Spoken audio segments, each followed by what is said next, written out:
Hi. This message is for the man who is definitely Joseph Pike. Hi, it's Croker again. I haven't heard back from you in regards to the scripts that I sent you, but I sent you extra copies about 3 times, but they seem to keep disappearing somehow. It took me a while, but I found the email of about half the cast and sent some copies, and I asked them to forward them all to you. You know, just in case you didn't get them any other way.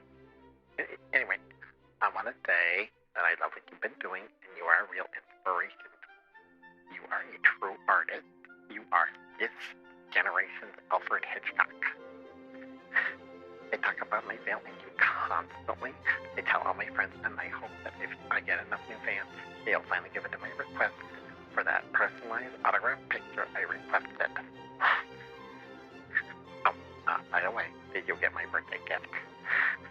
I know it's not your birthday, but I saw this package of silk underwear that is the exact same shade of purple as Night Vale, and I said to myself, definitely, Josephine would love this underwear. So I bought it, and I mailed it to you. Getting your mail, getting your home address, that was a little bit of work, but I figured it out. I narrowed it down to your general area, and I had to go through your trash, like a dozen homes, but finally I found an old envelope with your name and address on it, and, well, there you go. Anyway, it just goes to show how much I care, because I go that extra mile for you. I'm the biggest fan. Catch you later. The number you have dialed has been changed.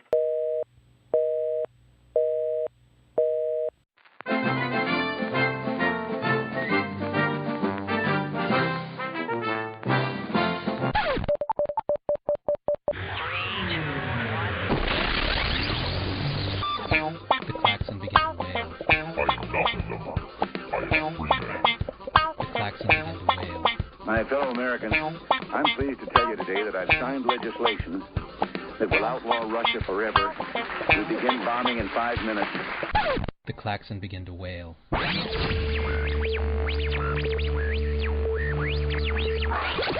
I'm glad you could join me for the next installment of Good Morning Night Vale Tonight. I know it's odd for me to be on so early, but tonight is the long-awaited world premiere of that massive multiplayer online role-playing game that's sure to take over the world, Ragnapocalypse, by Flakios. For those listeners who've been living under a rock for the past few months, which includes the followers of Reverend Mooney, who have all sealed themselves up in their underground religious commune off Route 800, which, well, if you were to describe the situation as Lord of the Flies set inside a 19th century meatpacking facility, well, you might be considered overtly optimistic.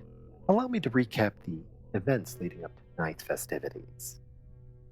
Wheatco went bankrupt some time ago, and they were bought out by an individual who turned out to be working for a vague yet threatening government agency, which then burned to the ground. Wheatco's factory, not the vague yet threatening government agency, not to be confused with the vague yet menacing government agency, but I digress. The burned-out shell was then bought by its neighbors, Flakios.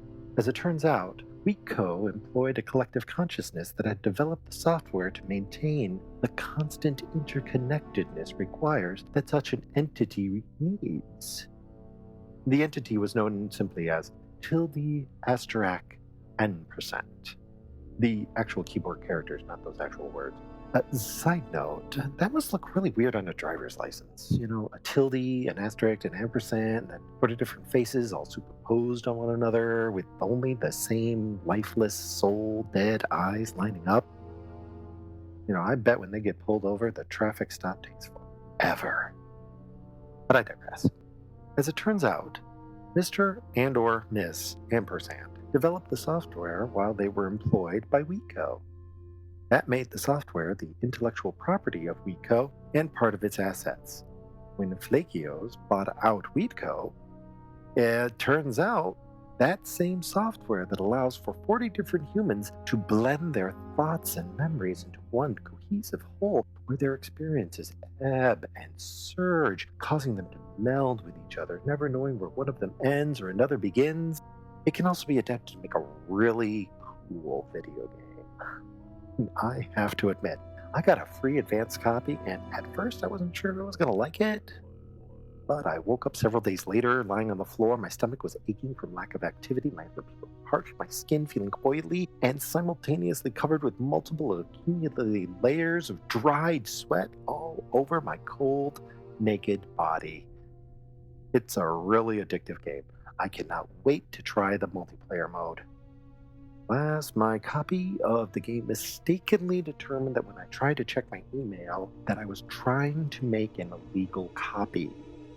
So it removed the safety governors from my hard drive and then made the magnetic data disks start spinning faster and faster until they achieved a sizable fraction of the speed of light. Well, relativistic speeds inside your hard drive aren't particularly good for the case, and, well, suddenly spinning disks just flew out of my computer at random and left some wounds in the local fabric of reality, so I'm going to need a new computer. But it was worth it, let me assure you. At any rate, when Tilde *ampersand was asked about its contribution to the game, they released a prepared statement that it was unable to discuss the matter while its civil lawsuit was pending. Then, it hoisted up an effigy of the CEO of Flakios, and in an eerily silent fashion, the entire collective turned feral and quietly tore the effigy apart with their teeth, devouring its innards, which was made up of hamburger. Only sound was the soft chewing of 40 people masticating it. So that's what intern Phil keeps muttering to himself as he rocks back and forth in the corner of the break room. In promotion of their new game, Lakio, in conjunction with the Definitely Not Angels of Strex Synergists Inc., have renamed Radon Canyon as Get Your Radon Canyon, and established an entire series of makeshift buildings to host the world's largest LAN party. After the initial work crews were all killed off by the poisonous gases that accumulate in the canyon, giant fans were installed to pump fresh air into the canyon, thus making it safe for human habitation. And so, the big day has arrived, and tonight we are coming to you live from Radon Canyon in a large, soundproof booth so you can understand me. As a report on the world's largest LAN party, which I can see but not hear, which in retrospect was not such a smart idea, given that this is a radio program. However, as I have mentioned in the past, I am rather good at reading lips, and I have a rather large pad of paper that I can write on and hold up to the walls of my giant glass box for people to read. Oh, and my co-host, Severed Monsterhead, is currently being hooked up directly to Ragnapocalypse servers as we speak. So we will be getting some in-game reports of the ongoing contest. Oh, did I mention that? No. Oh, sorry. Flakios has offered $250,000 in silver-like metal that they swear was not created by melting down a trans-dimensional pyramid that didn't know when to shut the hell up, as the grand prize for the winner of Ragnapocalypse. The contest, called Last Flake Standing, involves where everyone will fight to the death in a virtual world. All contestants are required to sign a non-disclosure agreement, a safety waiver, and pledge the souls of all they slay to the surface of Flakios. More on this as the night unfolds. But first, a word from our sponsor. Tired of being kidnapped so that the batteries can be replaced in your embedded dental tracking unit? Tired of the sheriff's secret police constantly interrupting your conversations asking, "Would you please speak up?" Tired of the same old drab monitoring devices locked around your ankle? Then come on down to the hottest, trendiest, and amazingest unisex salon in town, Paranoia.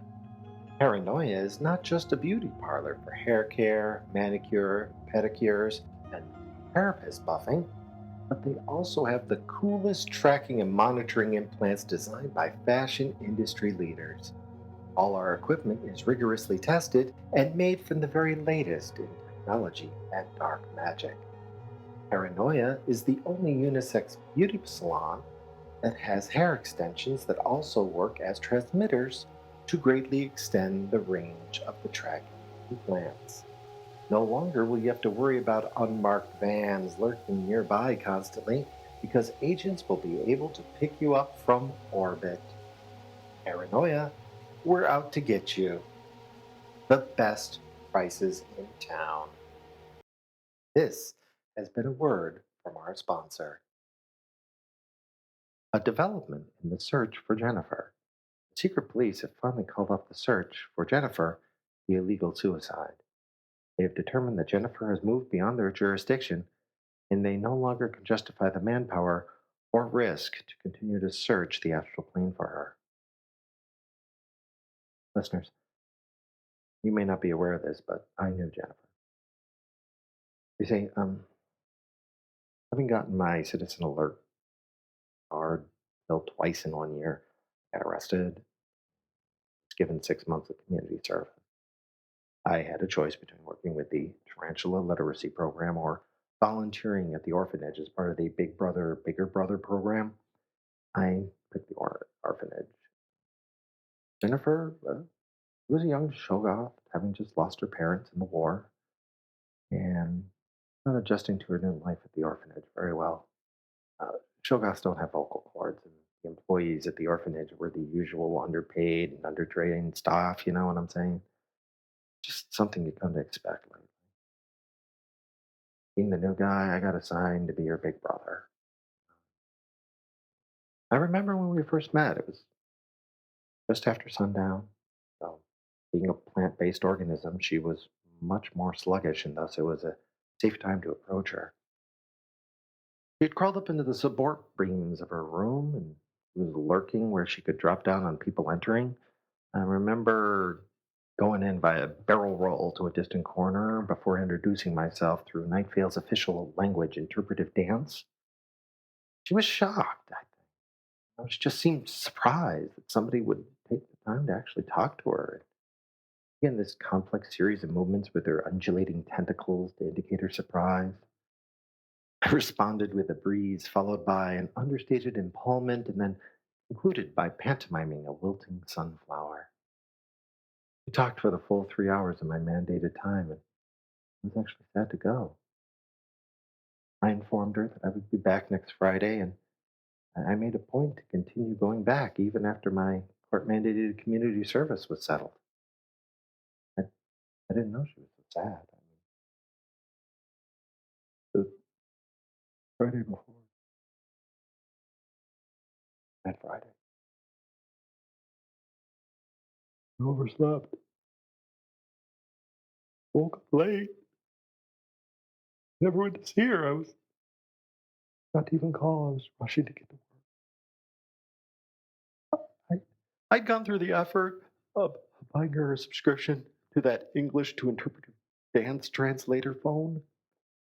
I could call her using the service, and then they have this video screen where somebody dances out the message. I, I even paid her for the upgraded package, where the reanimated corpse of Patrick Swayze does the translating, and Jennifer was both agreed he was probably the greatest interpretive dancer of all time. I didn't call. I didn't call. Now I wonder if she was, I wonder if it was all she was hanging on for. For my visits, the only thing she had to live for. She killed herself that Saturday. I can't believe it. Can't believe it. I shouldn't blame myself, but I do. What if I just made that call? What if I had overslept? I know she's dead because she killed herself. On some level, I can't help but think it's all my fault. All my fault.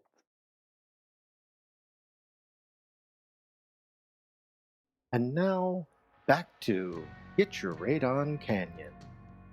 Intern Phil got the chance to speak with the world's self-proclaimed greatest professional gamer and cybernetic organism, Nth Factorial. Nth Factorial is the perfect blend of man and machine, making him one of the best professional gamers that have ever hit the scene. There's been a bit of controversy around this figure. Nth Factorial was created by rogue scientists in an attempt to jumpstart the singularity by creating a super-intelligent being in hopes that it would spawn an entire race of hyper-intelligent machines, and thus wipe out humanity once and for all. Nth Factorial instead murdered all of his creators, then took up professional gaming. When asked why he didn't continue the process by helping to create the next generation of hyper-intelligent computers, Nth Factorial responded, "Why would I create something that would replace me? What do I look like to you? A human?" At this point, he murdered 3 people coming back from the snack tent, injected them all with nanites, then reanimated their corpses so you would have enough members to finish up the semifinals before moving on to the winner-takes-all Highlander-style challenge. There can be only one: Bran Flakes, maximum fiber. Frankly, the build-up so far has me on the edge of my seat. I cannot wait to see the thrilling conclusion. I'm sure it will be quite moving. You know, this might be a good time for a coffee break.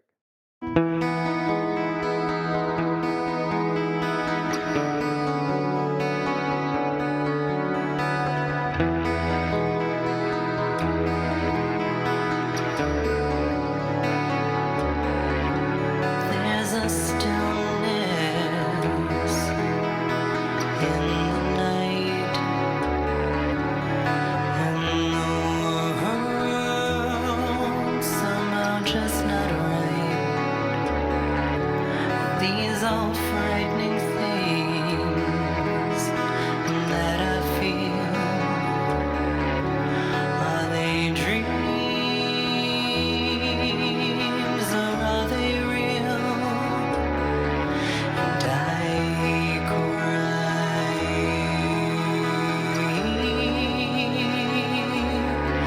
and I cry.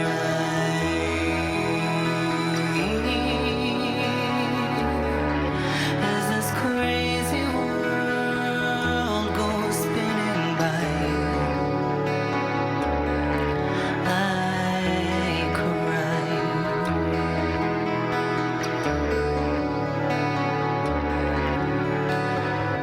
The blackness surrounds my mind as all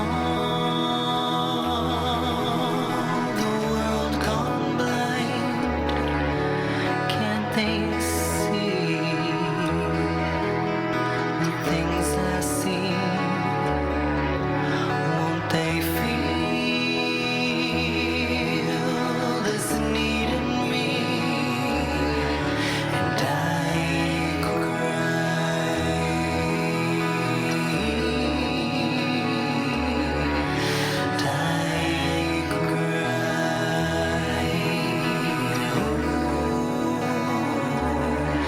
as this crazy world goes spinning by, I cry.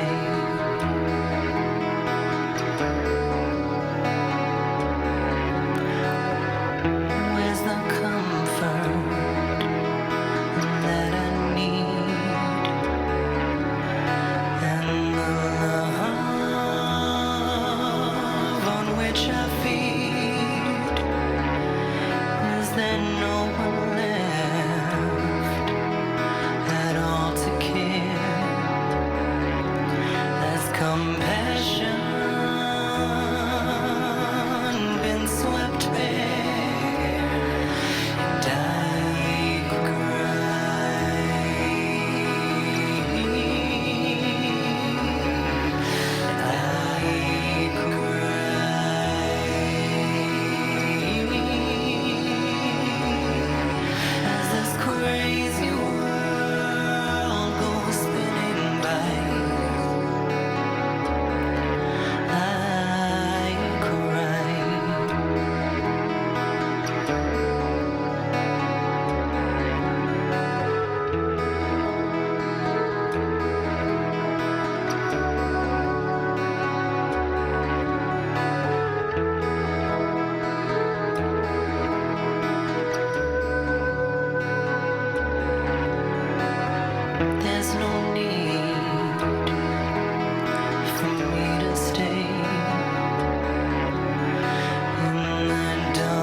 Ladies and gentlemen, the final level of Ragnapocalypse was a complete, horrifying success. Unfortunately, the program interacted with Nth Factorial's base code, and as a result, a strange blending of reality and virtual reality occurred.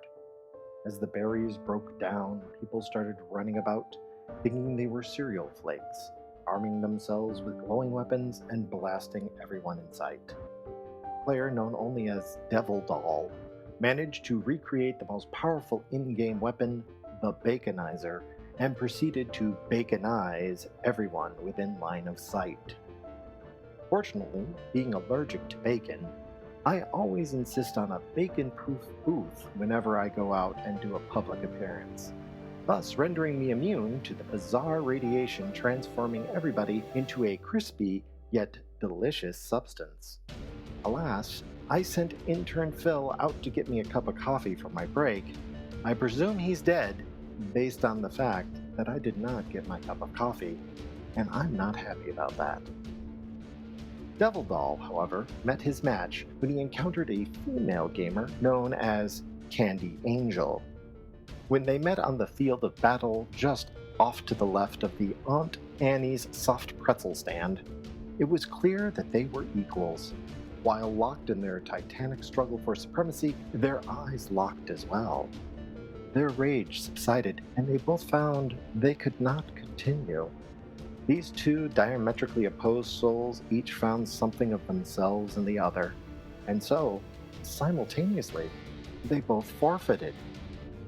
Despite the massive death toll and the lack of any clear winner of the event, Miranda Yesby, spokeswoman for the Flakios Board of Directors, has ruled the event a complete success. A success beyond her wildest dreams and most horrific nightmares. As soon as she stopped vomiting, she ordered the cleanup crew to begin packing everything up before leaving to supervise the worldwide launch happening later this morning. As I run up this hill, hoping to avoid the hunter-killer teams looking for witnesses, I speak to you, dear listener, into my portable microphone. I spy the first dim glow of the approaching sunrise, which, if I am caught out in the open, will most assuredly spell my doom. In the distance, I hear the massive ventilation fans that keep the poisonous gases out of Gitcher Radon Canyon shutting down. The cool, life-sustaining breeze is no longer washing over this area. And that got me thinking about Jennifer. I know I haven't cleared this yet with management, and the likelihood of me getting out of this canyon alive is quickly dwindling into the single digits, but I'm making an announcement anyways. Next week, I will dedicate my program to suicide awareness. I plan on holding a candlelight vigil at Jennifer's gravesite in hopes of showing both her and anyone else who feels the same way as her that they are not forgotten. Too often people become depressed and feel disconnected from one another. But seeing Devil Doll and Candy Angel standing in the middle of all that devastation and bacon made me realize that even in this cold, cruel world where everyone looks out for themselves, from time to time, you can find a connection under the most unlikely of circumstances. I hope you can attend, listener. So, while I try to figure out if I want to brave the rising sun, hide in a cave slowly filling with poisonous vapors, or battle Flakio's security forces, I will leave you with this thought. We are born into this world, naked, screaming, and covered with someone else's blood. There's a certain amount of symmetry going out the same way. And as always, have a good morning, Night Vale.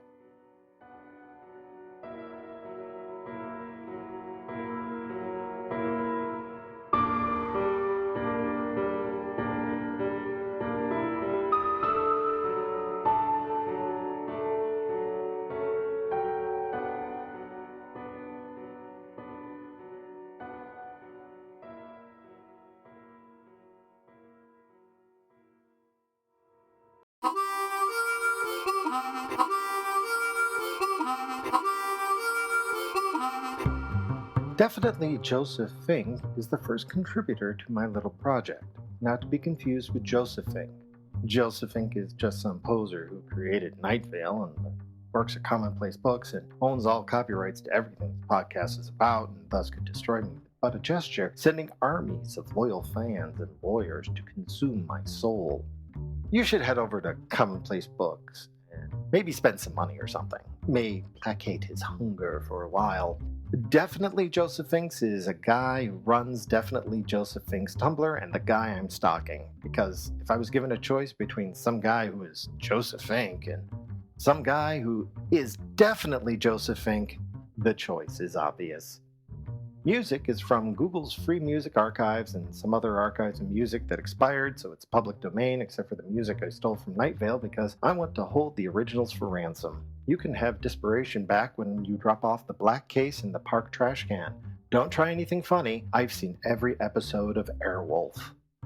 The coffee break was People Passing by Rie Daisies and is listed as free for non-commercial use. And as always, this podcast was created by me, Bob.